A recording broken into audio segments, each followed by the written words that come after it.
अनोशो talk. Gita दर्शन अध्याय 8 number 10।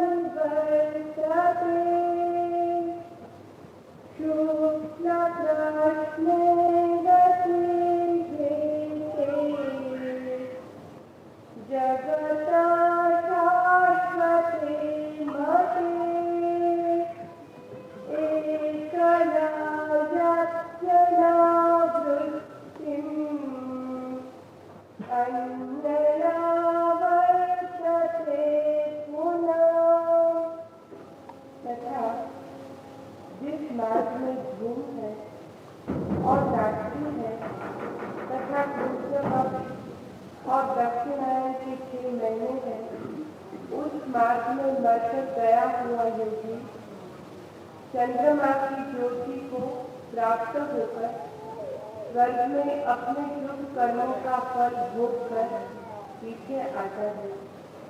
क्योंकि जगत के ये 2 प्रकार के शुक्ल और कृष्ण अर्थात देवयान और पितृयान की अर्थात मार्ग सनातन माने गए हैं, जिनमें एक के द्वारा गया हुआ पीछे आने वाली परम गति को प्राप्त होता है और दूसरे द्वारा गया हुआ पीछे आता है अर्थात जन्म मृत्यु को प्राप्त होता है।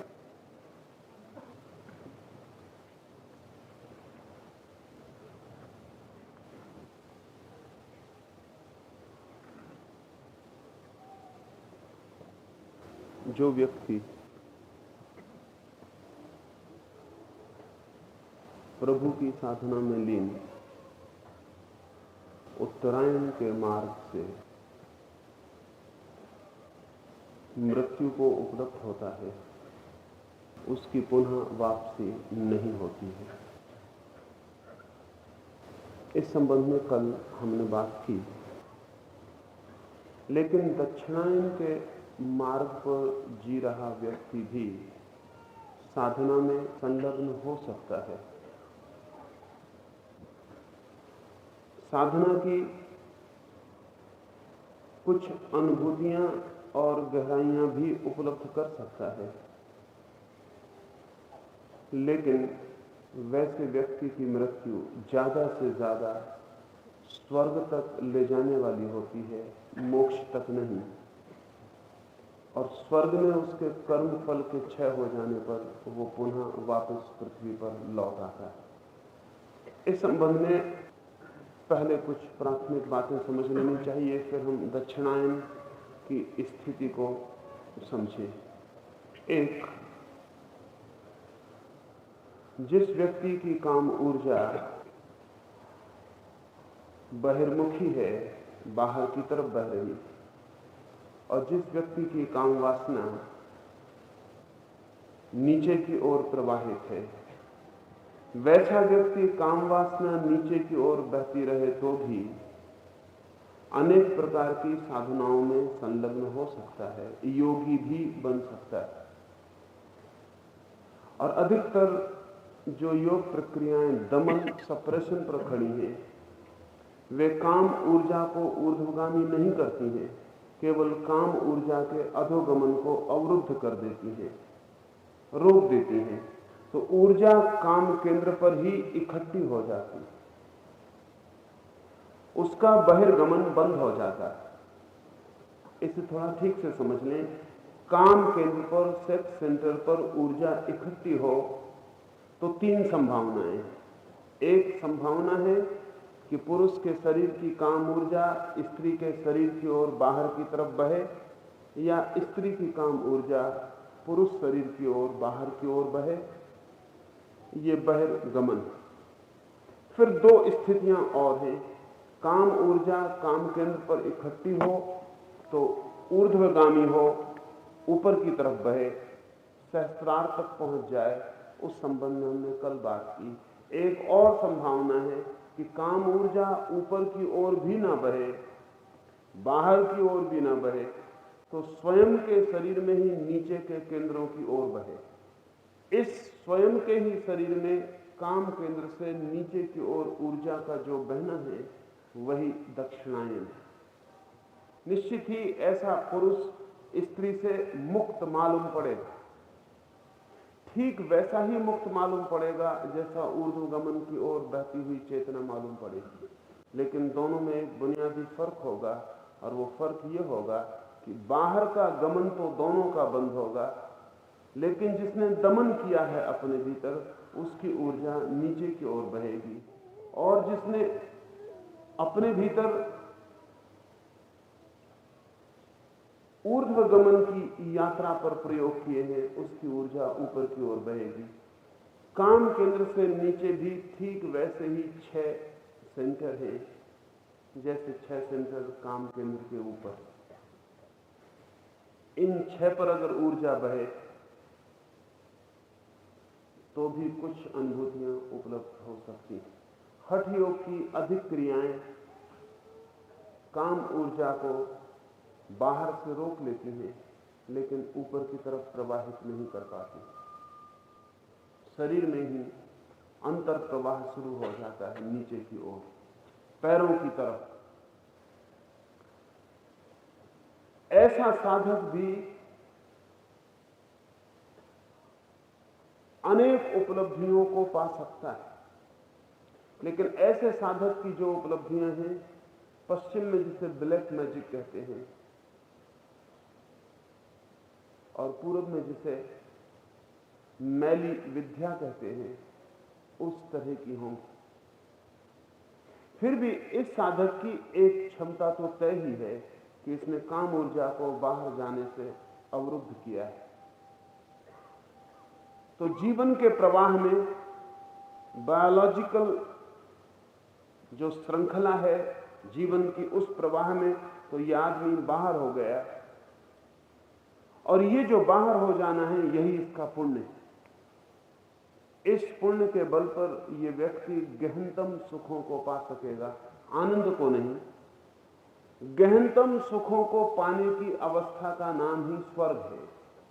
ये ऐसे सुख पा सकेगा जो बाहर ऊर्जा बहती हो वैसे व्यक्ति ने कभी भी नहीं जाना। लेकिन ये वैसा आनंद कभी ना पा सकेगा जैसा आनंद ऊपर की ओर बहती हुई ऊर्जा के मार्ग में उपलब्ध होता है। लेकिन बाहर बहने वाली ऊर्जा से तो बहुत गहन आनंद इसे उपलब्ध होगा। तंत्र ने भी इस आंतरिक प्रवाह में बहुत से प्रयोग किए, और जो लोग सुखाकांक्षी हैं, जिन्हें आनंद का न कोई स्मरण है न कोई ख्याल, और जिन्हें मुक्त होने की भी कोई भावना नहीं है, क्योंकि स्वतंत्रता की कामना, परम स्वतंत्रता की कामना अति कठिन बात है। यदि हम चाहते भी हैं ज्यादा से ज्यादा तो यही चाहते हैं कि दुख मिट जाए और सुख उपलब्ध हो। धर्म की खोज में जाने वाले लोग भी 100 में 99 मौकों पर दुख से बचने के लिए सुख की खोज में जाते हैं। इसलिए बर्ट्रैंड रसल जैसे लोग कहते हैं कि जिस दिन विज्ञान जमीन पर सुख की सारी व्यवस्था जुटा देगा उस दिन धर्म का विनाश हो जाए। उनकी बात 99 मौकों पर सही है, और रसल का वक्तव्य 99 मौकों पर सही है। ये बात सच है। अगर विज्ञान उन सारे सुखों को आपको दे दे, उन सारे दुखों को मिटा दे जो आपको पीड़ित करते हैं, तो मंदिर और मस्जिद और चर्च में इकट्ठे होने वाले 100 लोगों में से 99 लोग तो तत्काल विदा हो जाएंगे, क्योंकि जिन सुखों के लिए वो मंदिर में आए थे और प्रभु की प्रार्थना के लिए आए थे, वे सुख अब विज्ञान ही उन्हें दे सकता है। लेकिन एक आदमी फिर भी मंदिर, मस्जिद और गिरजाघरों में बच जाएगा। यह हो सकता है एक आदमी गिरजाघरों, मंदिरों को न बचा सके, तो जहां भी होगा वही मंदिर में होगा, वही मस्जिद में होगा। वो एक आदमी सुख की तलाश में नहीं है, वो आनंद की तलाश में। थोड़ा सा फर्क ख्याल में ले लें तो आगे की बात समझ में आ जाएगी और प्रतीक भी समझ में आ सकेंगे। दुख से जो मुक्त होना चाहता है वो सुख चाहता है, लेकिन दुख और सुख दोनों से जो मुक्त होना चाहता है वो आनंद चाहता है। आनंद का अर्थ है मैं सुख दुख दोनों से मुक्त होना चाहता हूं। ऐसा आदमी खोजना मुश्किल है जो सुख दुख दोनों से मुक्त होना चाहता है। यद्यपि जिस आदमी ने भी जीवन का अनुभव लिया है वो जानता है कि सुख भी दुख का ही एक रूप है और सुख भी थोड़ी ही देर में दुखदायी हो जाते हैं। और वो ये भी जानता है कि सुख का भी एक तनाव है, सुख की भी एक विक्षिप्तता है और सुख की भी एक उत्तेजना है, और सुख भी उसी तरह थका डालता है जैसे दुख थका डालता है। दुख ही नहीं उबाता, सुख की भी अपनी बोर्डम है, अपनी ऊब है, और वही सुख रोज मिले तो उससे भी हम इतने ही ऊब जाते हैं जैसे दुख से ऊब जाते हैं। बल्कि सच्चाई तो यह है कि हम दुख से इतने जल्दी कभी नहीं ऊबते जितने जल्दी हम सुख से ऊब जाते हैं। दुख से हम इसलिए नहीं ऊबते कि दुख से हम छूटने की खुद ही चेष्टा में रत रहते हैं। सुख से हम इसलिए ऊब जाते हैं कि सुख से हम छूटना भी नहीं चाहते और सुख भी रोज रोज दौड़कर बेरस बेस्वाद और नीरस हो जाता। इसलिए एक बहुत अद्भुत घटना मनुष्य के इतिहास में दिखाई पड़ती है कि दुखी समाज इतने ऊबे हुए नहीं होते, क्योंकि उनको एक आशा होती है कि आज नहीं कल दुख मिटेगा और सुख मिलेगा। उस आशा के भरोसे वे जी लेते। इसलिए दुखी समाज बहुत संतापग्रस्त नहीं होते। दुखी समाज, दीन दरिद्र भिखारी समाज बहुत चिंतित, बहुत परेशान नहीं होते। दुखी समाज में आत्महत्याएं कम होती हैं, लोग कम पागल होते हैं। दुखी समाज में मानसिक बीमारी कम होती है। उसका कारण कि एक आशा, एक भविष्य तो आगे होता ही है। आज दुख है, कल सुख हो सकेगा। लेकिन सुखी समाज में यह आशा भी नष्ट हो जाती है। आज अमेरिका की पीड़ा यही है कि जिन जिन सुखों को आदमियों ने सदा चाहा है, आज दुर्भाग्य से वे उसे पाने में सफल हो गए और अब आगे कोई भविष्य दिखाई नहीं पड़ता है। सब सुख मिल गए हैं, अब भविष्य बिल्कुल अंधकारपूर्ण है। आशा का दिया बिल्कुल बुझ गया, और जब आशा का दिया बुझ जाए तो सुख इतना दुख देता है जितना कोई दुख कभी नहीं दे सकता है। इसलिए आज अमेरिका की नई पीढ़ी के लड़के और लड़कियां दुखों की तलाश में घूम रहे हैं। वे जो कार पर बैठ सकते हैं, पैदल चलना चाहते हैं। वे जो हवाई जहाज में उड़ सकते हैं, वे दीन दरिद्र देश में गंदे गांव-गांव, सड़कों पर सारी दुनिया के कोने कोने में छा गए। आज दुख को वर्ण करना जैसे स्वाद को बदलना हो गया है, और एक चेंज, एक बदलाहट फिर सुखद मालूम पड़ती। सुख भी उबा देता है। जीवन का अनुभव कहता है कि सुख और दुख जब दोनों से ही छुटकारे की कामना पैदा होती है तो मनुष्य उत्तरायण की तरफ चलता है। उत्तरायण की तरफ चलने का अर्थ है कि मनुष्य अब मुक्ति चाहता है, कोई अनुभव नहीं, क्योंकि सभी अनुभव बंधन हैं। सभी अनुभव बंधन हैं, चाहे वे दुख के हों और चाहे सुख के और चाहे अशांति के और चाहे शांति के।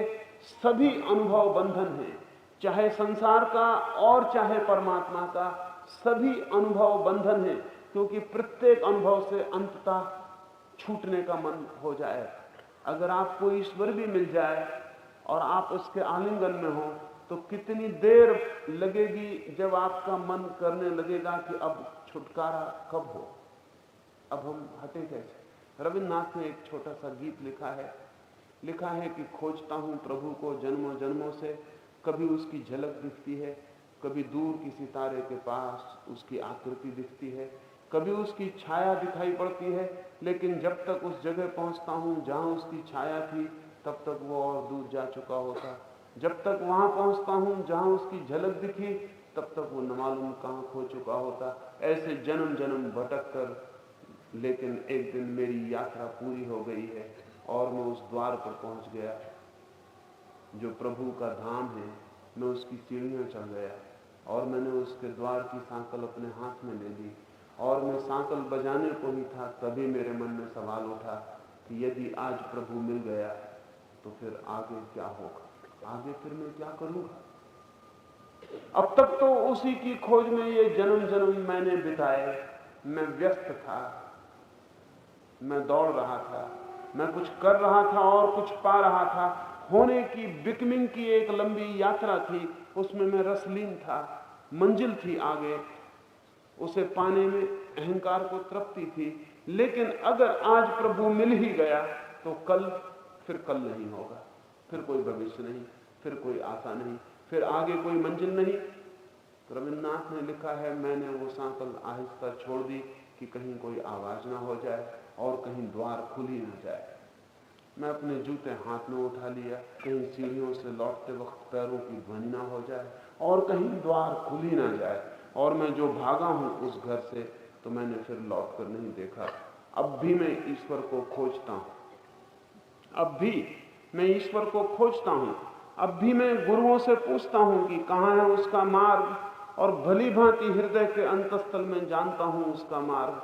अब भी मैं पूछता हूं कहाँ है उसका घर, और भली भांति मुझे पहचान है उसके घर की। लेकिन अब मैं उसके घर के रास्ते को बचकर ही उसे खोजता हूं, तो कहीं वो मिल न जाए, कहीं वो मिल न जाए। हम जो चाहते हैं जब वो मिल जाता है, तब जितना दुख उपलब्ध होता है उतना चाहते क्षण में कभी भी नहीं हुआ। असल में चाहत कभी दुख नहीं देती, उपलब्धि दुख देती है। जिसे हमने चाहा, अभागे हैं हम अगर उसे पाले, भाग्यवान है अगर पाने से बच जाए। क्योंकि जिसे हम नहीं पा पाते उसकी आकांक्षा का रस जारी ही रहता है, इंतजारी में, प्रतीक्षा में, सपने में, आशा में। फूल मुरझाते नहीं, पौधा सूखता नहीं, वासना हरी ही बनी रहती, उसमें नए नए पत्ते निकलते ही चले जाते। लेकिन मिल जाए जिसे हमने चाहा, जो हमने चाहा वो हम पाले, तब अचानक सब गिर जाता है, सब स्वप्न भ्रष्ट हो जाता है।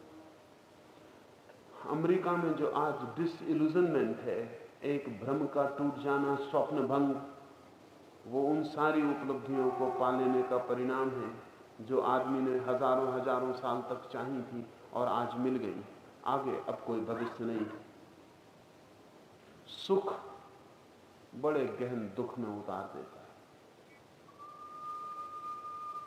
सुख भी दुख है। ऐसी जिस दिन प्रतीति होती है उस दिन आदमी का उत्तरायण, उसके भीतर का सूर्य ऊपर की ओर उठना शुरू होता है। मुक्ति की दिशा, ध्यान रहे मैं नहीं कह रहा हूं मुक्ति की आकांक्षा, क्योंकि जब तक आकांक्षा है तब तक आशा है, तब तक सुख है, तब तक भविष्य है। मुक्ति का आयाम, dimension of freedom, desire for freedom नहीं, मुक्ति के आयाम में भीतर का सूर्य उठना शुरू होता है। लेकिन मुक्ति की आकांक्षा तो बड़ी बड़ी दुर्लभ है। मुक्त कोई होना नहीं चाहता। जो कहते भी हैं कि हम मुक्त होना चाहते हैं, वे भी मुक्त होना नहीं चाहते। और इसलिए एक बहुत मजे की घटना घटती है। जिनसे हम मुक्त होना चाहते हैं, जब उनसे मुक्त हो जाते हैं तो हम पाते हैं कि उनसे मुक्त होकर हमारा जीवन बिल्कुल बेस्वाद हो गया, तिक्त हो गया, एकदम रूखा हो गया। एकदम हम पाते हैं कि हम वहां खड़े हो गए जहां अब करने को फिर पुनः कुछ भी नहीं बचा है। वोल्टेयर का एक शत्रु मर गया तो वोल्टेयर उसकी कब्र पर जाकर रोया। मित्रों ने पूछा कि जिस शत्रु को तुम देखना पसंद नहीं करते थे और जो रास्ते से आता दिख जाए तो तुम गली में मुड़ जाते थे कि उसकी छाया तुम्हें न छू जाए, जिसका नाम तुमने कभी अपने मुंह से नहीं लिया, उसकी कब्र पर जाकर रोने का प्रयोजन। वोल्टेयर ने कहा, जब से शत्रु मर गया तब से मेरे भीतर भी बहुत कुछ मर गया, क्योंकि उससे लड़कर ही मैं जीता था। मेरी ताकत ही दीनहीन हो गई। मुझे पहली दफा उसके मरने पर पता चला कि उसके बिना मैं नहीं हूं। वो था, लड़ाई थी तो रस था, मैं था। उसके मरते ही मैं मर गया। मेरा बहुत कुछ तो ढह गया। हम अपने मित्रों को खोकर इतना कभी नहीं खोते जितना अपने शत्रुओं को खोकर खो देते, क्योंकि मित्र कभी हमारे जीवन के इतने अनिवार्य अंग नहीं होते। और मित्र जो हैं वो रिप्लेस किए जा सकते हैं, उन्हें बदलना बहुत कठिन नहीं है। शत्रु बहुत आसानी से रिप्लेस नहीं होते। शत्रु बड़ी स्थायी घटना है और आदमी शत्रुओं में जीता है, और शत्रुओं के बीच उनसे ही मुक्त होने को, उन्हें ही समाप्त करने को जीता है, और उनको समाप्त करके पाता है कि वो बिल्कुल निर्वीर हो गया। जिससे हम मुक्त होना चाहते हैं, अगर हम मुक्त हो जाएं उससे, तो हम शायद पुनः चाहें कि फिर से वो बंधन मिल जाए तो बेहतर, क्योंकि मुक्त होने का रस उस व्यक्ति से, उस स्थिति से भिन्न नहीं है जिससे हम मुक्त होना चाहते हैं। इसलिए मुक्त होने की कामना, freedom from someone, from something, freedom from, किसी से मुक्त होने की जो वासना है वो मोक्ष की वासना नहीं। संसार से मुक्त होने की जो वासना है वो मोक्ष की वासना नहीं। मोक्ष का आयाम बिल्कुल निर्वासना का आयाम। वहां किसी से मुक्त नहीं होना है, वहां बस मुक्त होना है। Just freedom, not from something. इसे और एक तरफ से समझ लें, तीन तरह की मुक्तताएं होती हैं, तीन तरह की फ्रीडम होती हैं। किसी से स्वतंत्रता, किसी के लिए स्वतंत्रता, और बस स्वतंत्रता। किसी से स्वतंत्रता का अर्थ होता है अतीत से मुक्ति, पीछे से मुक्ति, और किसी के लिए स्वतंत्रता का अर्थ होता है भविष्य की वासना। दोनों ही स्थितियों में मन मौजूद होता है, और उत्तरायण की पूरी यात्रा नहीं हो सकती है, लेकिन बस स्वतंत्रता। Not from, not for, just. नहीं किसी से स्वतंत्र होने की वासना, नहीं किसी के लिए स्वतंत्र होने की वासना, बस स्वतंत्र होने का आयाम, बस स्वतंत्र होना। इसलिए बुद्ध ने जब कोई पूछता कि ईश्वर है, चुप रह जाता। जब कोई पूछता मोक्ष है, हंसते मौन रह जाते। क्योंकि बुद्ध ने कहा कि जब भी मोक्ष की बात करो, जब भी ईश्वर की बात करो, तो लोग ईश्वर को पाने के लिए, मोक्ष को पाने के लिए आतुर हो जाते हैं, वासना पुनः निर्मित हो जाती है। इसलिए बुद्ध को हम समझ भी नहीं सके। हमारे मुल्क में जो सर्वाधिक मनुष्यों में जो कोहनूर पैदा हुआ, उसे हमने अपने ही हाथों मुल्क के बाहर हटा दिया। हम बुद्ध को नहीं समझ सके, क्योंकि हम ये समझ ही ना पाए कि बस स्वतंत्रता भी कोई बात हो सकती है। हमने पूछा किस लिए साधना, तो बुद्ध ने कहा बस साधना काफी है, किस लिए मत पूछो, क्योंकि किस लिए के साथ वासना आ जाती। हमने पूछा कि तुम्हारे निर्वाण में क्या होगा, क्या मिलेगा हमें, बुद्ध ने कहा जहां तक मिलता है कुछ, वहां तक संसार।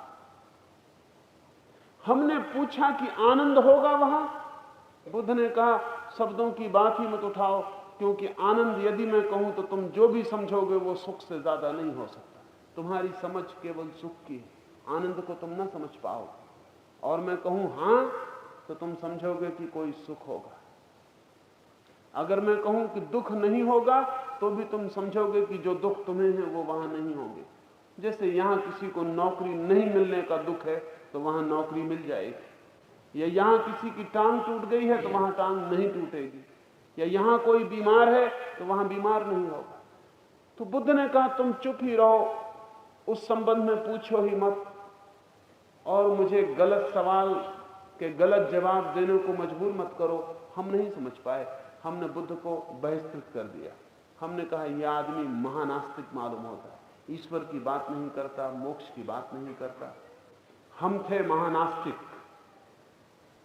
हम असल में मोक्ष को भी संसार की भाषा में ही समझ सकते हैं। हमें अगर ईश्वर से भी मिलना हो तो हम दुकान की ही भाषा में मिलने की तैयारी करते हैं। हमारी सारी खोज ससर, क्या दोगे, क्या पाओगे, क्या मिलेगा, वही हमारी आकांक्षा का केंद्र बना रहता है। उत्तरायण तो तब शुरू होता है जब कोई व्यक्ति सुख दुख दोनों से छूटता है, अर्थात दोनों के अनुभव ने उसे बता दिया व्यर्थ हैं दोनों, निरर्थक हैं दोनों, असार हैं दोनों, और अब दोनों में कोई चुनाव नहीं करना है, दोनों को एक साथ ही छोड़ देना, और चुनाव संभव भी नहीं।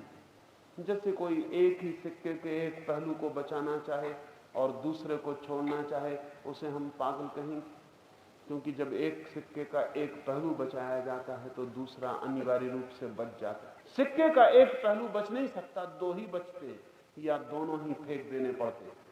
जिसने सुख को बचाना चाहा, दुख को हटाना चाहा, वो दुख को भी पीछे बचा लेगा।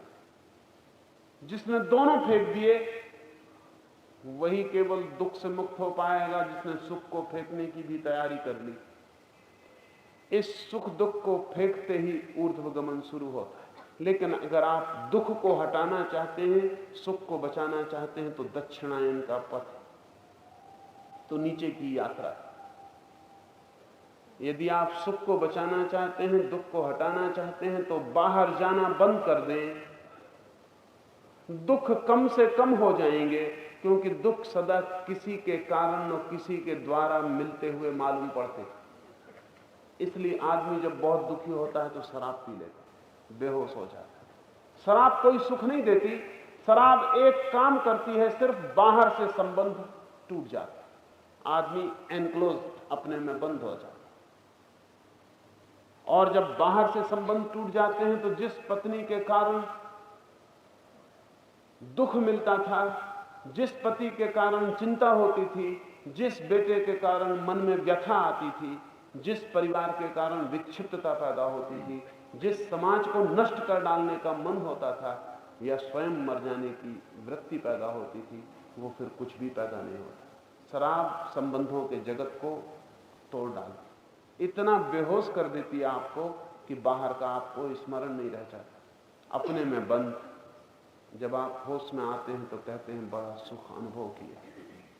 सुख अनुभव नहीं किया, केवल दुख के जगत से थोड़ी देर के लिए विस्मरण में डूब गए, तंद्रा में, निद्रा में, बेहोशी में, मूर्छा में खो गए। जब भी हम कहते हैं हमें सुख मिला, तो आमतौर से यही होता है कि हम उन संबंधों से टूट गए होते हैं जिनसे हमें दुख मिलता है। दक्षिणायन का पथ समस्त संबंधों को बिना बेहोश हुए तोड़ने का पथ, बिना बेहोश हुए तोड़ने का पथ। बेहोश नहीं होना है, लेकिन समस्त वासना को काम केंद्र पर इकट्ठा करके काम केंद्र का द्वार बंद कर देना। दमन का जो ब्रह्मचर्य है वो यही है, काम केंद्र को अवरुद्ध कर लेना है। ऊर्जा इकट्ठी होगी और मुक्ति की कोई दिशा नहीं है तो ऊर्जा गति करेगी। ऊर्जा का नियम है कि ऊर्जा गत्यात्मक है, डायनेमिक है। ऊर्जा स्टैटिक नहीं है, ऊर्जा स्थिर नहीं रह सकती, ऊर्जा दौड़ती है। अगर आपने नदी का एक द्वार बंद कर दिया तो नदी दूसरे द्वार से दौड़ना शुरू कर देगी। अगर आपने दूसरा द्वार भी बंद कर दिया, नदी तीसरा द्वार खोज लेगी और तीसरे मार्ग से दौड़ना शुरू कर देगी। तीन पथ हैं, एक मनुष्य की ऊर्जा का बहिर्गमन जो कि प्राकृतिक नेचुरल मार्ग है, जिससे सब पशु पक्षी पौधे जीते हैं और जिससे अधिक मनुष्य भी जीते, वो प्राकृतिक। दूसरा मार्ग है ऊर्ध्वगमन का, वो अति प्राकृतिक है, वो प्रकृति के पार जाने का, वो परमात्मा तक जाने का। एक तीसरा मार्ग भी है, नीचे की ओर जाने का, वो भी अति प्राकृतिक है, वो भी प्रकृति के पार। लेकिन ऊपर जाने वाला मार्ग है बियॉन्ड नेचर, नीचे जाने वाला मार्ग है बिलो नेचर। एक ऊपर की तरफ जाने वाली अति है, दूसरी नीचे की तरफ जाने वाली अति है। इस नीचे जाने वाली अति का कृष्ण ने जो ब्यौरा दिया है वो ऐसा है। तथा जिस मार्ग में धुआं है, अग्नि की जगह धुआं। पहले मार्ग में अग्नि थी, इस मार्ग में अग्नि की जगह धुआं। जिस मार्ग में धुआं है, रात्रि है, कृष्ण पक्ष है और दक्षिणायन के 6 माह हैं, उस मार्ग में मरकर गया हुआ योगी चंद्रमा की ज्योति को प्राप्त होकर स्वर्ग में अपने कर्मों का फल भोगकर पीछे वापस लौट आता है। इन प्रतीकों को समझें। उत्तरायण के मार्ग पर अग्नि पहला प्रतीक थी। ऊपर की तरफ अग्नि बढ़ती तो ज्योति बन जाती, ज्योति और ऊपर बढ़ती तो दिन बन जाती, दिन और ऊपर बढ़ता तो शुक्ल पक्ष बन जाता और पूर्णिमा पर अंत होता। नीचे के मार्ग पर अग्नि अब बीच में है, ऊपर की तरफ जाती तो ज्योति बनती, नीचे की तरफ जाती है तो धुआं बन जाती। क्योंकि जितना ही हम नीचे उतरते हैं वासना में, उतना ही गीला ईंधन अग्नि को उपलब्ध होता है। वासना गीला ईंधन है। फकीर हसन ने कहा है, एक सूखी लकड़ी को जलाओ तो धुआं नहीं पैदा होता या कम पैदा होता है, गीली लकड़ी को जलाओ तो धुआं ज्यादा पैदा होता है, बहुत पैदा होता है। जितनी गीली हो उतना ही पैदा होता है। बहुत गीली हो तो लपट तो निकलती ही नहीं, धुआं ही धुआं पैदा होता है। गीली और सूखी लकड़ी में फर्क क्या है? गीली लकड़ी अभी भी जीवन के प्रति आतुर है, रस से भरी, अभी भी जीवन का जल स्रोत उसमें बहता है, अभी भी जीव ऊर्जा उसमें प्रवाहित। सूखी लकड़ी मृतवत है, मुर्दा है, जीवन का सब रस स्रोत सूख गया है, अब कोई धारा रस की उसमें नहीं बहती, इसलिए सूखी है। जितना वासना भरा मन हो उतना गीला है, उतनी लकड़ी गीली है, अभी बहुत रस बहता है। तो जिसने अपनी काम वासना को रोक लिया बाहर जाने से, वासना तो रुक जाएगी, रस नहीं रुकता है। ऊर्जा रुक जाएगी, एनर्जी रुक जाएगी, लेकिन वो जो वृत्ति का रस था भीतर वो नहीं रुकता है। वो रस अभी भी भीतर बहा जा रहा है, वो रस गीलापन। इसलिए प्रतीक कृष्ण ने चुना है धूम का, धुएं का। अब नीचे की तरफ बढ़ने पर जो पहली घटना घटती है वो गहन धुएं का अनुभव। अगर कभी आपने जबरदस्ती किसी वासना को रोका हो तो आपको सफोकेशन, बड़ी भीतर रुकावट और भीतर सब धुआं धुआं हो गया, ऐसी प्रतीति भी हो सकती है। ज्योति की जो प्रकटता है, स्पष्टता है, निर्धूम ज्योति की, वो कभी दबी हुई दबाई गई वासनाओं में अनुभव नहीं होती। इसलिए दबे हुए व्यक्ति बहुत धुआं धुआं हो जाते, उनके भीतर सब धुंधियारा हो जाता और सब तरफ से उनके भीतर स्पष्टता खो जाती, क्लैरिटी खो जाती। जिस व्यक्ति ने भी वासना को रोका तीव्रता से, उसके भीतर जो स्पष्टता होना चाहिए चित्त की, वो खो जाती है। और दर्पण पर जैसे धुआं जम जाए, ऐसा उसके चित्त पर भी धुआं जम जाता है। फिर उसमें कुछ ठीक ठीक प्रतिफलित नहीं होता, फिर साफ साफ कुछ भी दिखाई नहीं पड़ता, फिर वो अंधेरे में अंधे जैसा टटोलने लगता है। सभी वासनाएं अंधी हैं और सभी वासनाएं अंधेरे में टटोलती हैं। और अगर एक बार किसी ने ऊर्जा को रोक लिया तो बहुत गहन धुआं भीतर पैदा होता। ये धुआं अगर बढ़ता ही चला जाए नीचे की ओर तो शीघ्र ही रात्रि में परिवर्तित हो जाता है। गहन हो गया धुआं, सघन हो गया धुआं, रात्रि का अंधकार बन जाता।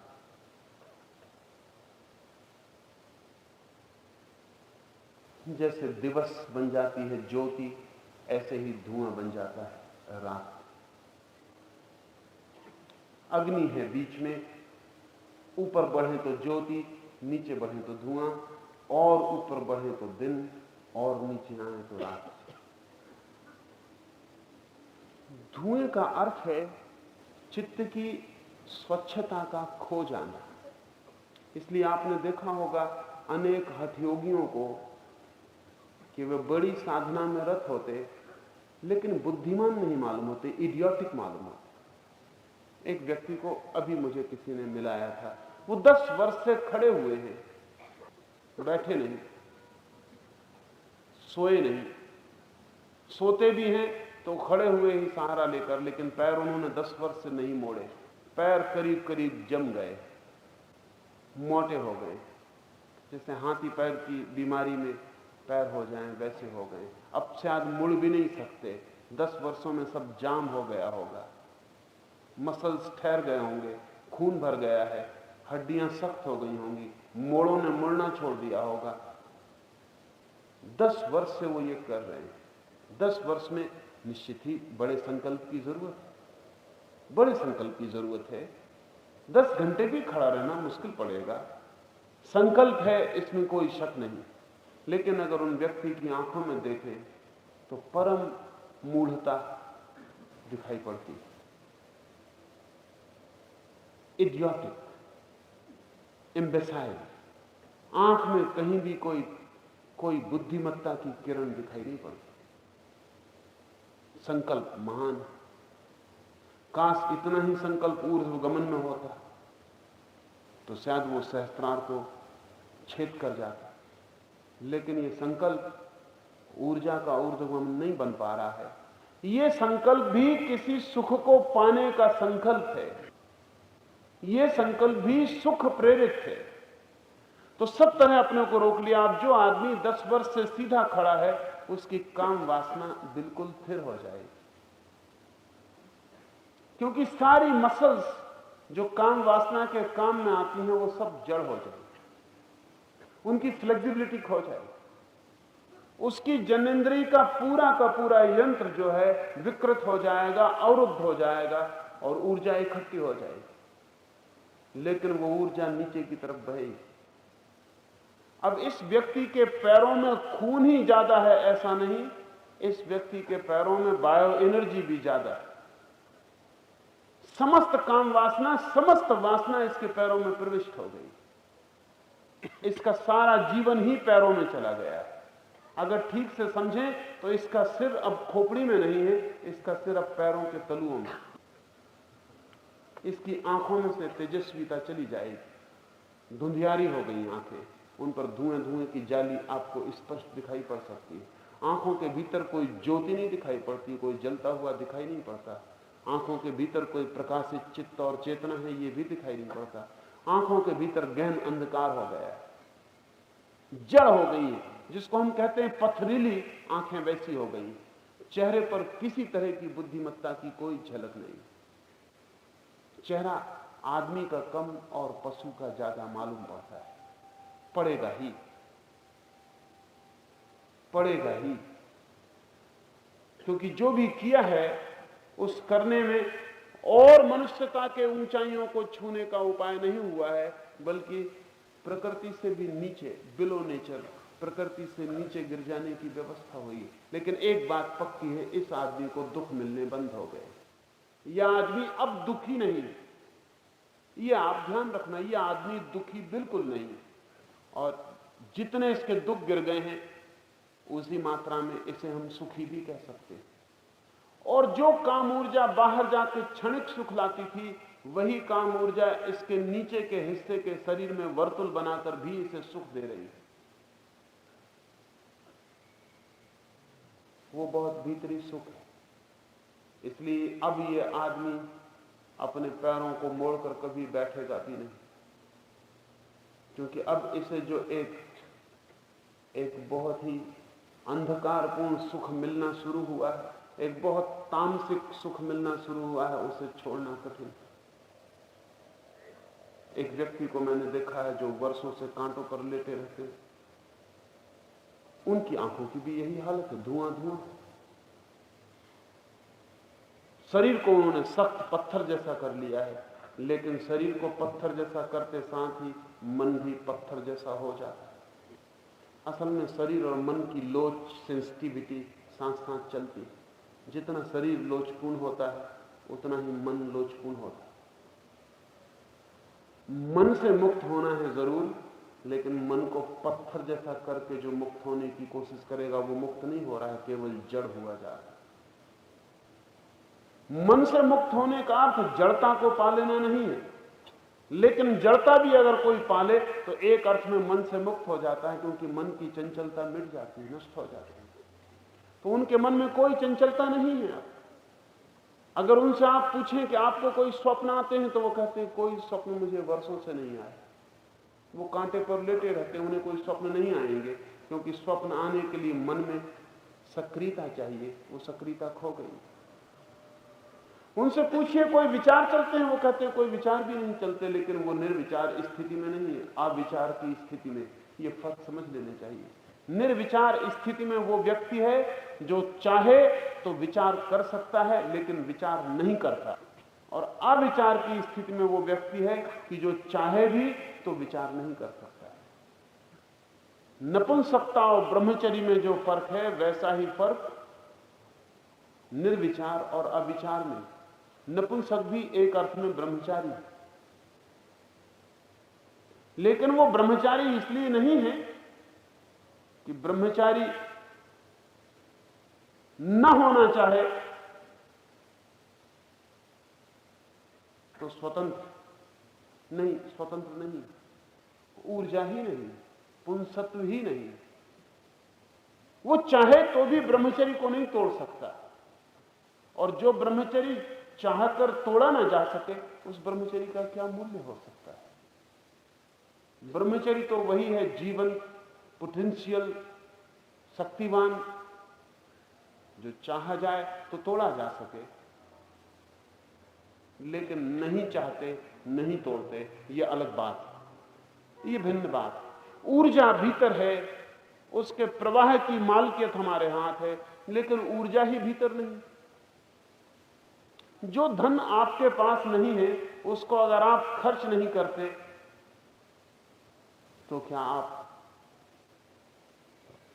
किस स्थिति में धनी हैं?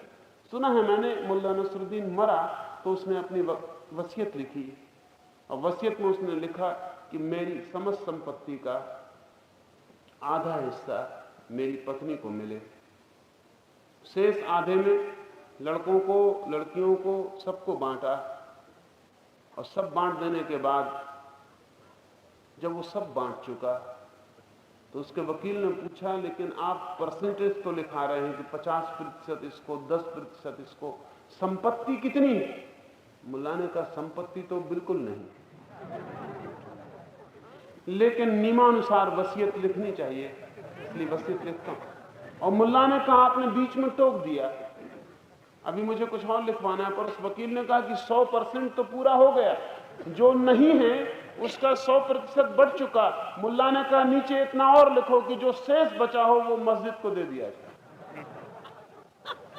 जो नहीं था वो 100% बांटा जा चुका, अब भी अगर कुछ शेष बचा हो तो वो मैं मस्जिद को दान करता हूं। इस तरह की मनोदशाएं भी हैं। जब जो हम नहीं कर सकते हैं, हम सोचते हैं हमने उसका त्याग कर। इस कांटों पर लेटे हुए साधक को देखकर मैंने उनसे पूछा था कि विचार उठते हैं? उन्होंने कहा विचार नहीं, लेकिन वो निर्विचार अवस्था नहीं है, क्योंकि निर्विचार के साथ तो आंखें ऐसी स्वच्छ हो जाती हैं जैसी कोई झील कभी नहीं होती। निर्विचार के साथ तो आंखें इतनी गहरी हो जाती हैं, अतल, जैसे किसी खाई में हम गिरते चले जाएं और कोई तल ही ना मिले। लेकिन नहीं, उनकी आंख तो बिल्कुल ऐसी दिखाई पड़ती है जैसे ऊपर की परत पर ही हो, भीतर कुछ भी ना हो। सब संवेदनशील तंतु सिकुड़कर सख्त हो गए, लेकिन फिर भी यह आदमी संकल्पवान है। और जो आदमी वर्षों से कांटों पर लेटा हुआ है, उसकी काम ऊर्जा इकट्ठी हो जाती है। असल में कोई भी संकल्पवान व्यक्ति अगर संकल्प ही कर ले, किसी भी भांति का संकल्प कर ले, तो सबसे पहला परिणाम यह होता है कि उसकी काम ऊर्जा बहनी बंद हो जाती है। क्योंकि जो व्यक्ति वर्षों खड़ा रह सकता है, जो व्यक्ति वर्षों कांटों पर लेटा रह सकता है, जो वर्षों नग्न बर्फ पर बैठा रह सकता है, ऐसे व्यक्ति को काम वासना हिला नहीं सकती। काम वासना इकट्ठी हो जाएगी, लेकिन नष्ट नहीं हो जाएगी, तिरोहित नहीं हो जाएगी, इकट्ठी होकर नीचे की तरफ भीतर ही प्रवाह शुरू हो जाए। इस भीतर के प्रवाह पर पहला अनुभव धुएं का होगा। धुएं का अर्थ है भीतर एक क्लैरिटी का, स्वच्छता का खो जाना। दूसरा अनुभव अंधकार का होगा, भीतर गहन निबिड़ रात्रि का छा जाना, जहां कुछ भी दिखाई नहीं पड़ता, कोई परवस्तु दिखाई नहीं पड़ती, स्वयं का थोड़ा सा बोध शेष रह जाता। जैसे आप गहरे से गहरे अंधेरे में भी हो तो कुछ और दिखाई नहीं पड़ता, लेकिन इतना तो पता चलता ही रहता है कि मैं हूं। अंधेरी से अंधेरी रात में, अमावस में भी इतना तो पता चलता ही रहता है कि मैं हूं। सब दिखाई पड़ना बंद हो जाता है, घर नहीं दिखाई पड़ता, मित्र परिजन नहीं दिखाई पड़ते, वस्तुएं नहीं दिखाई पड़ती, पर मैं हूं इतना स्मरण बना रहता है। रात्रि जितनी गहन हो जाएगी उतना ही पर का बोध खोता चला जाए। अभी बहुत मजे का ये समानांतर विचार ठीक से समझ लें। जितने आप ऊपर बढ़ेंगे उतना स्व का बोध कम होता चला जाए, और जितने आप नीचे उतरेंगे उतना पर का बोध कम होता चला जाए। जितना उत्तरायण के मार्ग पर आगे जाएंगे स्व का बोध विसर्जित होता चला जाएगा। अग्नि जब तक है तब तक स्व का सघन बोध होगा, जलन से भरा हुआ बोध होगा। The ego will be felt too much, बहुत गहन अनुभव होगा अहंकार का। लेकिन जैसे ही अग्नि ज्योति बनेगी वैसे ही अहंकार विरल हो जाए, और जैसे ही ज्योति दिन बनेगी वैसे ही अहंकार बिल्कुल बिखरा बिखरा हो जाए। और जब दिन भी शीतल शुक्ल पक्ष बनने लगेगा तो उधर चांद बड़ा होने लगेगा और इधर अहंकार क्रमशः क्षीण होने लगेगा। जिस दिन पूर्णिमा का चांद होगा उस दिन अहंकार शून्य हो जाएगा। लेकिन नीचे की यात्रा पर, दक्षिणायन के पथ पर, अहंकार महत्वपूर्ण नहीं मालूम पड़ेगा, महत्वपूर्ण मालूम पड़ेगा पर का बोध कम होता चला जाएगा। जितना अंधेरा बढ़ेगा, धुआं आएगा बीच में तो दूसरे धुंधले दिखाई पड़ने लगेंगे। पत्नी धुंधली हो जाएगी, पुत्र धुंधले हो जाएंगे, धन संपत्ति धुंधली हो जाएगी, छूट नहीं जाएगी, धुंधली हो जाएगी। बीच में धुएं की एक परत आ जाएगी और आदमी अपने भीतर सिकुड़ने लगेगा। और जितना भीतर सिकुड़ेगा उतना ही अहंकार सख्त और ठोस और क्रिस्टलाइज्ड होने लगेगा। रात्रि जब गहन हो जाएगी, अंधकार काफी हो जाएगा, धुआं सघन हो जाएगा, तो दूसरे दिखाई पड़ने बंद हो जाएंगे। उनसे सिर्फ टकराहट होगी, दिखाई नहीं पड़ेंगे। कभी कभी टकराहट होगी तो मालूम पड़ेगा दूसरा है, लेकिन दूसरे का बोध क्रमशः कम होने लगेगा। जड़ता घनी होने लगेगी, आदमी चारों तरफ एक परकोटे से घिर जाएगा अंधकार। लेकिन अभी भी दूसरे की टकराहट का पता चलेगा। और फिर आता है कृष्ण पक्ष, अंधेरी रातों का बढ़ता हुआ क्रम, अमावस की तरफ यात्रा। फिर रोज रोज रात भी और अंधेरी होने लगती है और चांद की रोशनी रोज रोज कम और चांद रोज रोज कटने लगता है। अंधेरी रात रोज रोज बढ़ने लगेगी। जिस मात्रा में, जैसा मैंने कहा शुक्ल पक्ष के 15 क्रम होंगे, वैसे ही कृष्ण पक्ष के भी 15 खंड होंगे और रोज रोज अंधकार गहन होगा। जिस मात्रा में अंधकार गहन होगा उसी मात्रा में पर संसार भूलने लगेगा, मिटने नहीं लगेगा, भूलने लगेगा। और इसी से भ्रम पैदा होता है कि जो अब भूलने लगा वो शायद मिट गया। इसलिए शुक्ल पक्ष के यात्री से कृष्ण पक्ष का यात्री सोच सकता है कि मैं भी उसी मार्ग पर चल रहा हूं। वो अर्थ ले सकता है कि अब मुझे संसार नहीं दिखाई पड़ता तो मैं मुक्त हो गया हूं। लेकिन जब तक अहंकार भीतर है, संसार से कोई मुक्त नहीं होता। कितने ही दूर हो जाए, कितने ही दूर और कितने ही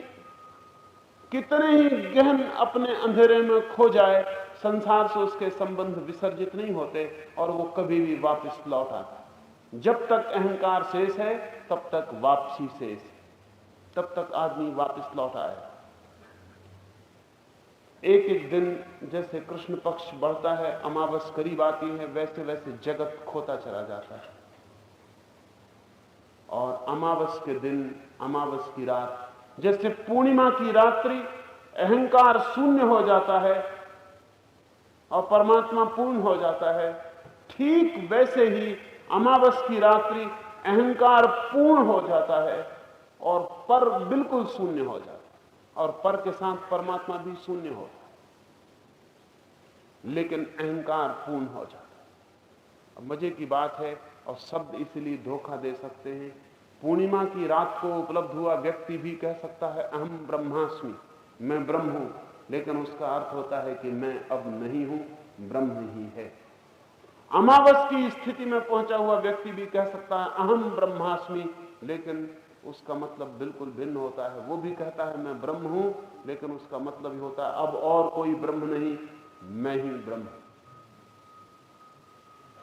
पूर्णिमा की रात्रि को पहुंचा हुआ व्यक्ति कहता है अहम ब्रह्मास्मि, क्योंकि वो कहता है मेरे अतिरिक्त जो कुछ भी है सभी ब्रह्म है, मैं भी ब्रह्म हूं, क्योंकि सभी कुछ ब्रह्म है। उसके इस अहम ब्रह्मास्मि में, उसके इस अहम में, उसके इस मैं बिल्कुल नहीं, और सब समा गया। कहें उसका ये अहम पूर्ण रूपेण अहम शून्य है, ईगोलेस ईगो। शब्द भर मैं है, लेकिन उसमें मैंपन जरा भी नहीं, क्योंकि वो पूरे ब्रह्म के साथ अपने को एक अनुभव करता है। जैसे बूंद सागर में गिर जाए और कहे कि मैं सागर हूं, लेकिन गिरते ही बूंद तो खो जाता, और अब मैं सागर हूं इसका मतलब ही ये होता है कि अब सागर ही है और मैं नहीं, एक ही अर्थ होता है। अमावस की रात को पहुंचा हुआ व्यक्ति भी यही कह सकता है अहम ब्रह्मास्मि। जैसे बूंद सागर को बिल्कुल भूल जाए और सागर का उसे पता ही ना रहे, और तब अकड़ के बूंद कह सके कि मैं ही सागर हूं, क्योंकि मुझसे बड़ा और कौन। तब मैं ही सब कुछ रह जाता है और सब पे आरोपित हो जाता है। अहम ब्रह्मास्मि की दक्षिणायन की भी अनुभूति है, उत्तरायण की भी। इसलिए बहुत बार भूल भी हो जाती है, जैसे कि मुसलमानों ने मंसूर को सूली दी। सूली देने का कारण सिर्फ इतना था, मंसूर कह रहा था अनुल हक, मैं ब्रह्म हूं, आई एम द डिवाइन। अहम ब्रह्मास्मि का अनुवाद है अनल हक, मैं ब्रह्म हूं। बड़ा मुश्किल है तय करना कि ये फकीर मंसूर शुक्ल पक्ष की पूर्णिमा को पहुंचकर कह रहा है या अमावस की अंधेरी रात में पहुंचकर कह रहा है। कौन तय करे, कैसे तय करे? जो मंसूर को प्रेम करते हैं वो कहते हैं कि पूर्णिमा की घोषणा है, और जो मंसूर के विरोधी थे उन्होंने कहा यह अमावस की घोषणा। अमावस की घोषणा मानकर मुसलमानों ने मंसूर की हत्या कर दी, लेकिन वो घोषणा अमावस की न थी, और जिन्होंने हत्या की उनसे भूल हो गई। क्योंकि अगर वो अमावस की घोषणा होती तो मरते वक्त पता चल जाता, क्योंकि मरते वक्त सब कुछ पता चल जाता। अंतिम क्षण में, काल क्षण में मंसूर ने जाहिर कर दिया कि जिन्होंने सूली दी वो भूल पर थे। जब मंसूर के हाथ काटे जा रहे थे तब भी वो हंस रहा था, जब उसके पैर काटे जा रहे थे तब भी वो हंस रहा था, जब उसकी आंखें फोड़ी जा रही थी तब भी वो परमात्मा से दुआ मांग रहा था उन सब के लिए जो उसकी हत्या कर रहे थे। जब उसके हाथ काटे गए, उसके हाथ से खून गिरने लगा, तो उसने दूसरे हाथ से खून को हाथ में लेकर वजू की, जैसा कि मुसलमान नमाज के पहले करते हैं। एक आदमी ने चिल्ला के पूछा कि मंसूर ये तुम क्या कर रहे हो? वजू पानी से की जाती है। मंसूर ने कहा पानी की वजू भी कोई वजू है? प्रार्थना करने जिन्हें जाना है उन्हें अपने खून से ही अपने को शुद्ध करना पड़ता है। और तुमने मुझे मौका दिया, तुम्हारा मैं अनुग्रहित हूं, शुक्रगुजार हूं कि तुमने मुझे खून से, अपने ही खून से वजू करने की सुविधा जुटा दी। और मरते वक्त जब सारे लोगों ने उससे चिल्ला के पूछा कि मंसूर तुम नाराज भी नहीं हो और तुम्हारी आंखें अभी भी प्रेम से भरी हैं और तुम्हारे ओंठों से अभी भी प्रेम की वर्षा हो रही है, बात क्या है? तो मंसूर ने कहा, ताकि तुम जान सको कि तुमने जो किया वो भूल भरा, और तुमने जिस आदमी को मारा वो आदमी वही नहीं था जैसा तुमने उसे समझा। ईसा के साथ भी वही भूल हुई। जब ईसा ने कहा कि मैं ईश्वर का पुत्र हूं, तो उनके विरोधियों ने समझा कि यह अमावस की रात में कही गई बात है।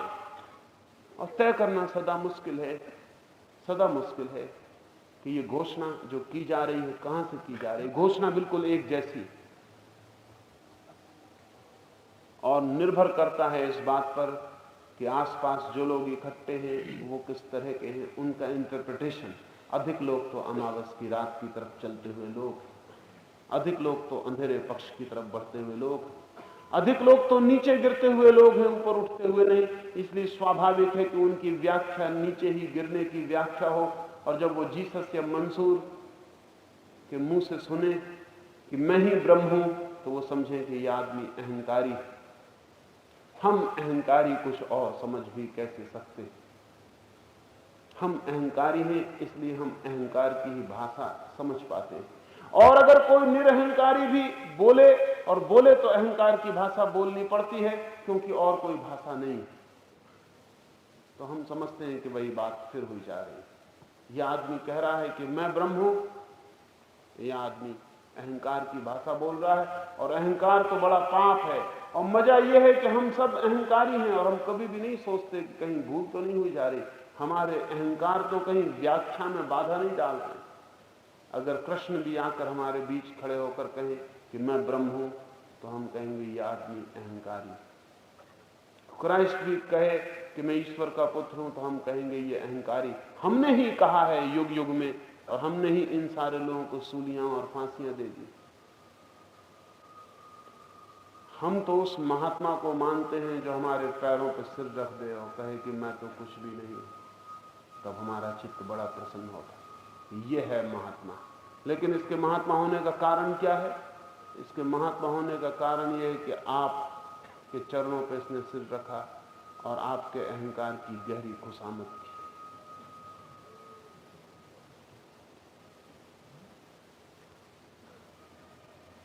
एक मेरे मित्र मुझसे कहते थे कि एक बहुत बड़े महात्मा के वो पास गए। उन महात्मा के शिष्य उनको बड़ा महात्मा बताते हैं, तो उन्होंने कहा मैं जरा परीक्षा करूं। वो गए महात्मा के पास, उन्होंने जाकर उनसे पूछा कि आपके शिष्य आपको बहुत बड़ा महात्मा बताते हैं, क्या आप भी अपने को बहुत बड़ा महात्मा मानते हैं? उन महात्मा ने कहा मैं तो तुच्छ आदमी हूं, आपके पैरों की धूल हूं। वो मित्र बिल्कुल निर्णित होकर आए और कहा कि वो आदमी बहुत बड़ा महात्मा है। मैंने कहा तुम्हें कैसे पता चला? उन्होंने कहा कि जब मैं गया तो उन महात्मा ने कहा मैं तो आपके पैरों की धूल हूं। इससे पता चला तुम्हें? तो अगर तुम इतने समझदार हो तो महात्मा भी तुमसे तो थोड़ा बहुत ज्यादा समझदार होगा ही। अगर वो महात्मा कहता कि हाँ मैं बहुत बड़ा महात्मा हूं, तो तुम क्या ख्याल लेके लौट? उन्होंने कहा तब मैं पक्का मान के लौटता कि आदमी बेईमान। तो मैंने कहा जब तुम जानते हो ट्रिक, तो वो भी जानता होगा। इतनी सी ट्रिक है कि तुम्हारे सामने अगर महात्मा सिद्ध होना हो तो कहना चाहिए कि मैं तुम्हारे चरणों की धूल हूं, और अगर महात्मा सिद्ध न होना हो तो घोषणा कर देनी चाहिए कि मैं महात्मा हूं। इतनी सरल सी बात तुम्हें पता है, उसे पता न हो। तुम फिर से जाओ। मुश्किल है, क्योंकि भाषा हम जो समझते हैं हम समझते हैं, और हमारी समझ ही कहां।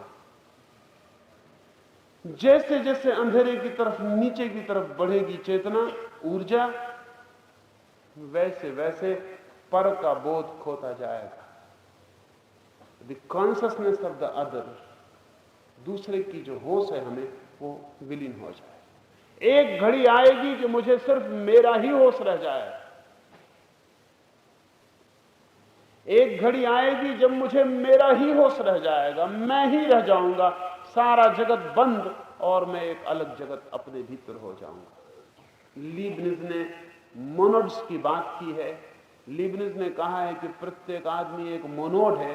मोनोड का अर्थ होता है ऐसा मकान जिसमें द्वार दरवाजे नहीं। पता नहीं हर आदमी मोनोड है या नहीं, लेकिन जब कोई अमावस की स्थिति में पहुंचता है तो आदमी मोनोड हो जाता है। मोनोड, विंडोलेस डोरलेस हाउस, कोई द्वार दरवाजा नहीं, सब बंद हो गए द्वार दरवाजे। मैं अपनी गुहा में भीतर कैद हो गया। मैं ही जगत हूं वहां, मैं ही परमात्मा हूं वहां, मैं ही हूं और कुछ भी नहीं। लेकिन इस यात्रा में भी बड़ी साधना करनी पड़ती, संकल्प की। अब इसे और ठीक से समझ ले। जो उत्तरायण में जाते हैं उनकी साधना है समर्पण की, सरेंडर की। जो दक्षिणायन में जाते हैं उनकी साधना है संकल्प की, विल की। और ये साधनाएं बड़ी उल्टी। संकल्प का अर्थ ही है स्वयं को, मैं को साधना। समर्पण का अर्थ है स्वयं को, मैं को विसर्जित करना, खोना। दोनों की अलग अलग साधनाएं। हठ योग संकल्प की साधना है, राजयोग समर्पण की साधना है। और जगत में दो ही तरह के योग हैं, उन्हें नाम कुछ भी दे दें। एक संकल्प के योग हैं जिनमें अपने संकल्प को मजबूत करना है, इतना मजबूत करना है कि कोई जगत की ताकत मेरे संकल्प को ना तोड़ पाए। तब मैं एक किले की दीवार बना के उसके भीतर छिप जाऊंगा, फिर मैं सुरक्षित हूं। और एक साधना है समर्पण की कि अपने सब द्वार दरवाजे खुले छोड़ देने हैं कि कमजोर से कमजोर ताकत भी आए, कमजोर से कमजोर हवा का झोंका भी आए तो भीतर चला आए, कोई बाधा ना। मुझे मिटाने के लिए कोई ताकत आए तो उसे जरा भी अड़चन ना हो। मुझे मार डालने को कोई शक्ति निकले तो मैं उसे द्वार पर ही स्वागत करता मिलूं, उसे दरवाजा खोलने की भी असुविधा न पड़े। समर्पण का अर्थ है टू बी वल्नरेबल, सब तरह से खुले हो जाए, जो हो उसके लिए राजी हो जाए। ये दो साधनाएं।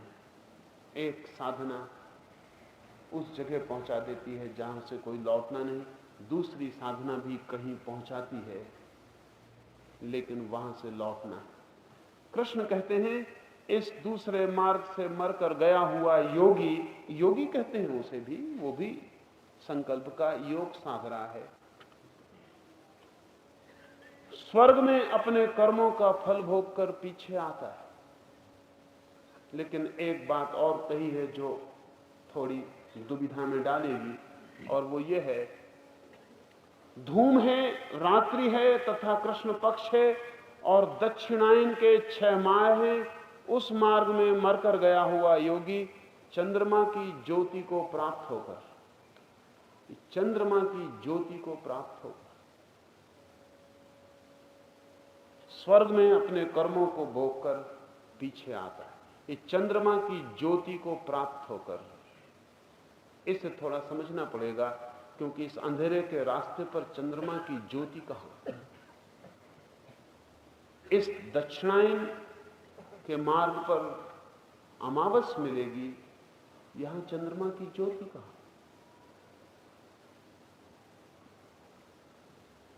यहां चंद्रमा कहां? इसे थोड़ा समझना पड़ेगा। ये थोड़ा दुरूह है लेकिन समझेंगे तो ख्याल में आ जाएगा। जैसा मैंने कहा कि आकाश में चांद हो तो झील में उसका प्रतिबिंब बन जाता है।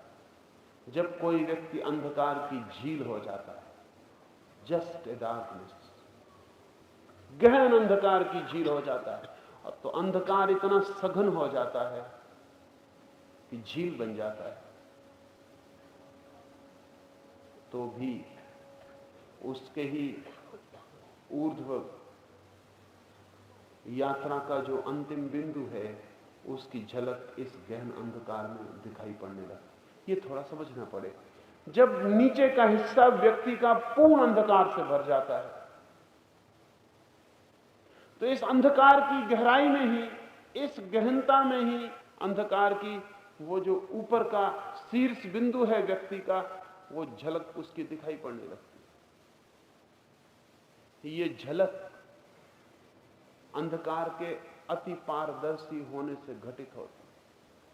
अंधकार के भी ट्रांसपेरेंट हो जाने से घटित होता है।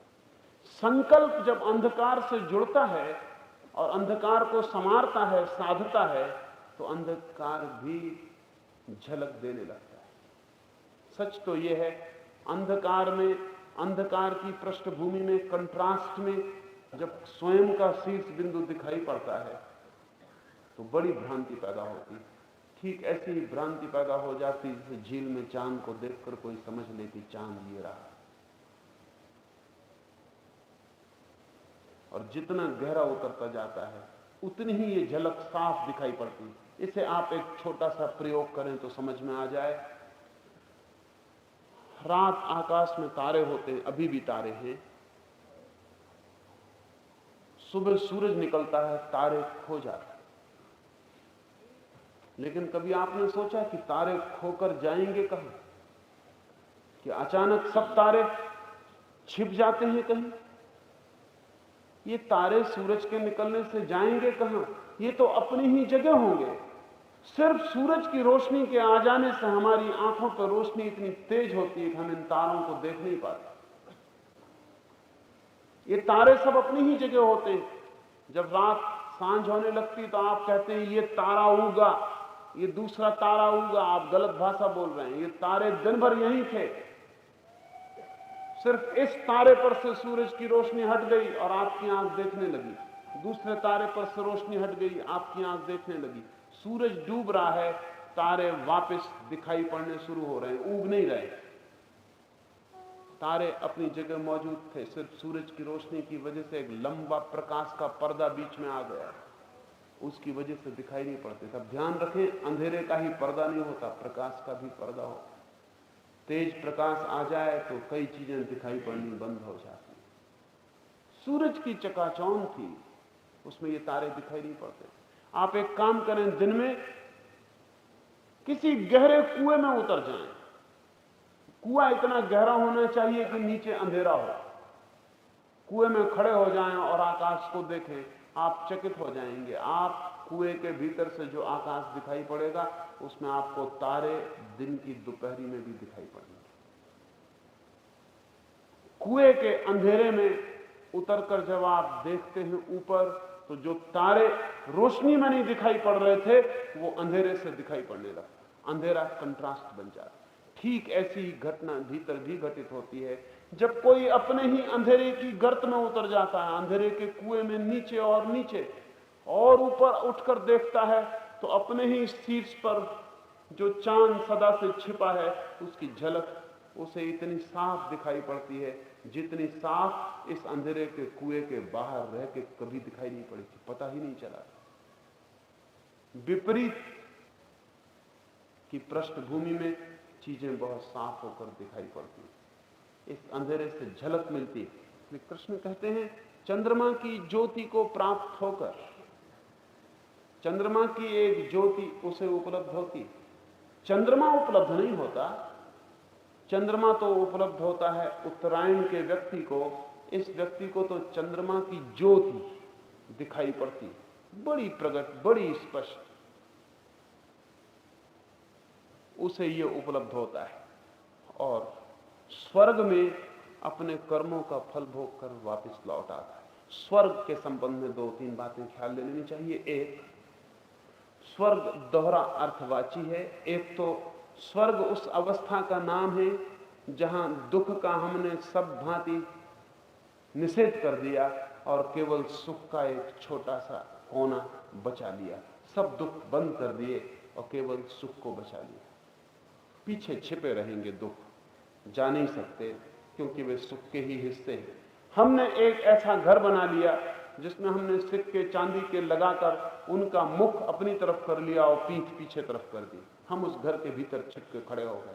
अब हम कह सकते हैं कि हमारे सभी सिक्कों में एक ही पहलू है। शक्ल वाला हिस्सा हमें दिखाई पड़ता है, पीठ पीछे, लेकिन पीठ पीछे मौजूद है। बहुत जल्द वो पीठ हमें अनुभव में आनी शुरू हो जाएगी, वही लौटना है वापस। स्वर्ग का एक अनुभव है दुख को छिपाकर सुख को पूरी तरह बचा लेने की स्थिति। ये मानसिक अवस्था भी है, भौतिक अवस्था भी है। ऐसे स्थान हैं इस विश्व में जिन स्थानों पर ऐसे सुख की अधिकतम संभावना है। ऐसे स्थान हैं इस विश्व में जहां इससे विपरीत दुख ही दुख है, उनकी संभावना है। लेकिन जो व्यक्ति भी ऐसी अवस्था को या ऐसी स्थिति को या ऐसे स्थान को उपलब्ध होता है, उसके पास संचित पूंजी है, वो उसे खर्च करके वापस लौट आता है। नरक से भी लौट आता है आदमी पाप की सारी पूंजी खर्च करके, स्वर्ग से भी लौट आता है आदमी पुण्य की सारी पूंजी खर्च करके। अब एक बात यहां ख्याल ले लें, जब भी आप पाप करते हैं तो संकल्प की कमी के कारण करते हैं।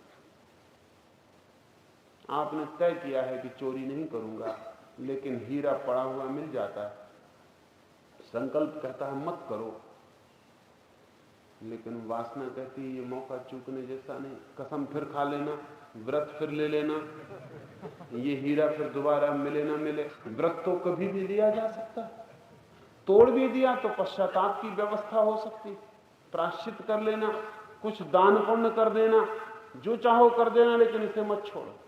पाप सदा ही संकल्प की कमी से होते हैं, ध्यान रखना, संकल्प की कमी से। मुल्ला नसरुद्दीन का बाप उसे समझा रहा है कोई दवा लेने को, अभी लड़का ही है वो, और बाप उससे कह रहा है कि दवा पीनी तुझे पड़ेगी, और देख ध्यान रख, माना कि ये कड़वी है, लेकिन आदमी को संकल्पवान होना चाहिए, विल पावर होनी चाहिए आदमी में। जब मैं तेरी उम्र का था तो कितनी ही कड़वी दवा हो, जब मैं तो तय कर लेता था कि पीऊंगा तो पीकर ही रहता था। नसरुद्दीन ने कहा मैं भी संकल्प में आपसे पीछे नहीं हूं, जब मैं एक दफा तय कर लेता हूं कि नहीं पीऊंगा तो नहीं ही पीता हूं। संकल्प का अर्थ है जो तय कर लिया वो कर लिया। सब पाप, क्योंकि पापी से पापी व्यक्ति भी पाप करने का तय कभी नहीं करता, हालांकि पाप कर लेता है। ये ख्याल में रखना, आप पापी से पापी व्यक्ति भी पाप करने का तय नहीं करता, तय तो सदा पुण्य करने का ही करता है, लेकिन पाप कर लेता है। सब पाप संकल्प की कमी से पैदा होते हैं। संकल्प की कमी नरक का द्वार, सब पुण्य संकल्प की सामर्थ्य से पैदा होते हैं, इसलिए संकल्प स्वर्ग की कुंजी। लेकिन मोक्ष न संकल्प से मिलता और न संकल्प की कमी से मिलता। संकल्प की कमी भी संकल्प की ही कमी है, वहां भी संकल्प मौजूद है, कमजोर, दीनहीन, कुटा पिटा, लेकिन मौजूद है। मोक्ष मिलता है संकल्प के विसर्जन से, संकल्प के पूर्ण विसर्जन से, संकल्प के समर्पण से, सरेंडर से। तीन बातें, संकल्प हो पूरा तो आदमी दक्षिणायन के पथ पर विकसित हो जाता है, संकल्प न हो पूरा तो आदमी प्रकृति के मार्ग पर ही भटकता रहता है। अगर संकल्प बहुत कमजोर हो तो भटकता है, नरक बना लेता है। संकल्प मजबूत हो तो स्वर्ग निर्मित कर लेता है, लेकिन स्वर्ग से भी वापसी है, नरक से भी वापसी है। इसलिए कृष्ण कहते हैं इस मार्ग को गया हुआ व्यक्ति भी अपने कर्मों को, फल को भोग कर वापस लौट आता है। क्योंकि जगत के ये दो प्रकार, शुक्ल और कृष्ण, अर्थात देवयान और पितृयान की गति अर्थात मार्ग सनातन माने गए। इनमें एक के द्वारा गया हुआ पीछे न आने वाली गति को प्राप्त होता है, और दूसरे द्वारा गया हुआ पीछे आता है, अर्थात जन्म मृत्यु को प्राप्त होता है। संक्षिप्त में एक है हमारे कर्मों की उपलब्धि, हमारे किए हुए का फल। बुरा होगा तो बुरा मिल जाएगा, भला होगा तो भला मिल जाएगा, लेकिन है हमारे कर्मों का किया हुआ। जो हम कर्म से करते हैं वो चुक जाएगा, हमारा किया हुआ शाश्वत नहीं हो सकता। कितनी ही बड़ी संपदा हो चुक जाएगी। कितने ही बड़े पुण्य हो खर्च हो जाएंगे, भोग लिए जाएंगे। कितना ही बड़ा सुख हो रिक्त हो जाएगा। सागर भी बूंद बूंद गिर के रिक्त हो सकता है, क्योंकि सागर भी बूंद बूंद गिर के ही भरता है। कितना ही महापुण्य हो, कितना ही दूर दूर वर्षों वर्षों जन्मों जन्मों तक चलने वाला सुख हो, चुक ही जाता है। और चुक कर हम वापस रिक्त दीनहीन वहीं खड़े हो जाते हैं जहां से हमने एक दिन संकल्प करके उसे कमाया। कर्म शाश्वत को नहीं देते, कर्म नित्य को नहीं देते। कर्म जो भी देते हैं वो क्षणिक है, वो क्षण कितना ही लंबा हो सकता है। और एक मजे की बात कि स्वर्ग कितना ही लंबा हो, क्षणिक से ज्यादा कभी नहीं होता। ये थोड़ा कठिन लगेगा, वही काल का रहस्य फिर थोड़ा ख्याल में लेना पड़ेगा। स्वर्ग कितना ही लंबा हो, क्षण से ज्यादा नहीं मालूम पड़ता, क्योंकि जितना ज्यादा सुख हो उतना ही समय छोटा मालूम पड़ता है। मैंने पीछे कहा आपको कि सुख ज्यादा हो समय छोटा हो जाता है, दुख ज्यादा हो समय लंबा हो जाता है। ईसाई कहते हैं कि नरक इटर्नल, शाश्वत, वहां से कोई छूट नहीं सकता। बर्ट्रैंड रसल ने अपने एक वक्तव्य में कहा है कि ईसाइयों की ये बात मुझे बहुत अनजस्टिफाइड मालूम होती, बहुत न्यायपूर्ण नहीं मालूम होती, अन्यायपूर्ण मालूम होती, क्योंकि मैंने कितने ही पाप किए हों, लेकिन मेरे कितने ही पापों के कितनी ही बड़ी संख्या हो, तो भी मुझे सदा के लिए नरक में डालना न्यायपूर्ण नहीं हो सकता।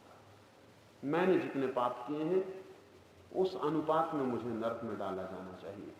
और रसल ने कहा है कि मैंने जितने पाप किए अगर उनको जोड़ लूं, और जो मैंने नहीं किए और सिर्फ सोचे करना चाहता था नहीं कर पाया, उनको भी जोड़ लूं और सबको प्रकट कर दूं, तो इस जमीन पर सख्त से सख्त कानून की व्यवस्था भी मुझे 4-5 साल से ज्यादा की कैद नहीं दे सकती। आदमी भला था और वो ठीक कह रहा, 4-5 साल भी ज्यादा कह रहा है, इतना भी सजा उसको नहीं दी जा सकती।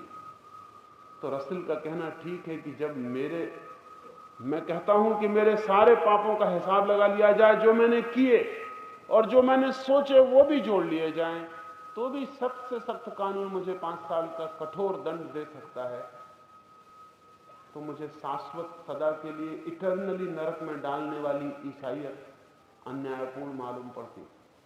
बर्ट्रैंड रसल को कोई ईसाई जवाब नहीं दे सका कि जवाब दे, क्योंकि रसल आदमी बहुत पुण्यात्मा था, अच्छे से अच्छे भले से भले लोगों में एक था, जिनको हम शुभ और नैतिक से नैतिक व्यक्ति कहें, परम नैतिक, वैसा व्यक्ति था। तो ऐसे व्यक्ति को ईसाईयत जवाब न दे पाई, बात तो साफ दिखाई पड़ती है। हिटलर को भी अगर नरक में डालना हो तो भी सदा के लिए डालना अन्यायपूर्ण मालूम पड़ेगा। कितना ही पाप हो, आखिर एक अनुपात है, उस अनुपात में दंड मिलना चाहिए।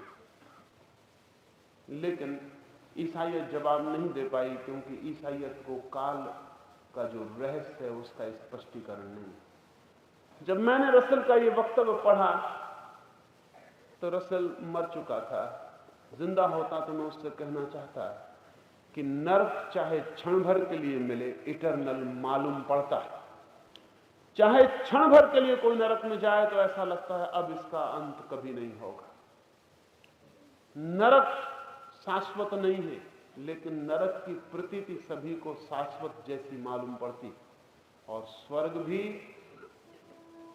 क्षणिक नहीं, लेकिन स्वर्ग की प्रतीति सभी को क्षणिक जैसी मालूम पड़ती, क्योंकि सुख समय को छोटा कर देता है, दुख समय को लंबा कर देता है।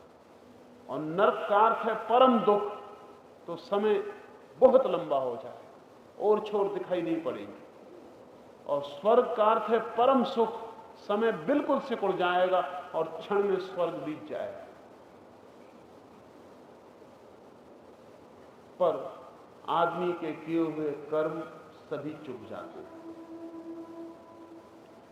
क्या ऐसा भी कुछ है आदमी के जीवन में जो उसके कर्म से नहीं मिलता, जो उसका किया हुआ नहीं है? अगर ऐसा कुछ है तो आदमी उससे कभी वापस नहीं लौटेगा। इसलिए संकल्प के मार्ग से गया हुआ व्यक्ति वापस लौट आएगा, क्योंकि संकल्प है आदमी का कर्म। समर्पण के मार्ग से गया हुआ व्यक्ति कभी वापस नहीं लौटेगा, क्योंकि समर्पण के मार्ग पर जो घटना घटती है वो व्यक्ति के कर्म का फल नहीं, व्यक्ति के समर्पण का फल। और समर्पण कर्म नहीं, समस्त कर्मों का विसर्जन। असल में समर्पण से जो उपलब्ध होता है वो प्रभु प्रसाद, वो ग्रेस, वो अनुकंपा है। संकल्प से जो मिलता है वो मेरी उपलब्धि है, समर्पण से जो मिलता है वो मैं मिट जाता हूं तब मिलता है, वो मेरी उपलब्धि नहीं, वो मेरे खो जाने की उपलब्धि है। जीसस ने कहा है जो अपने को बचाएंगे वो खो देंगे, और जो अपने को खो देते हैं वो सदा के लिए अपने को बचा लेंगे। आज इतना ही, लेकिन जाएंगे नहीं। इस चांद की रात में 5 मिनट हम कीर्तन करेंगे और फिर जाएंगे। अपनी जगह पर बैठे रहें, उठकर आगे आने की कोशिश ना करें। अब तो थोड़ी चांद में हम सब दिखाई भी पड़ने लगे हैं, थोड़ा उत्तरायण शुरू हुआ। थोड़ी अपनी जगह बैठे रहें। हमारे सन्यासी तो खड़े होंगे, वो कीर्तन करेंगे, आप भी साथ दें और फिर हम विदा होंगे।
The responses to sutras and voice recording on this audio format are the copyright of Osho International Foundation. Copyright dates 1953 through 2003. All rights reserved. Reproduction in any media is prohibited.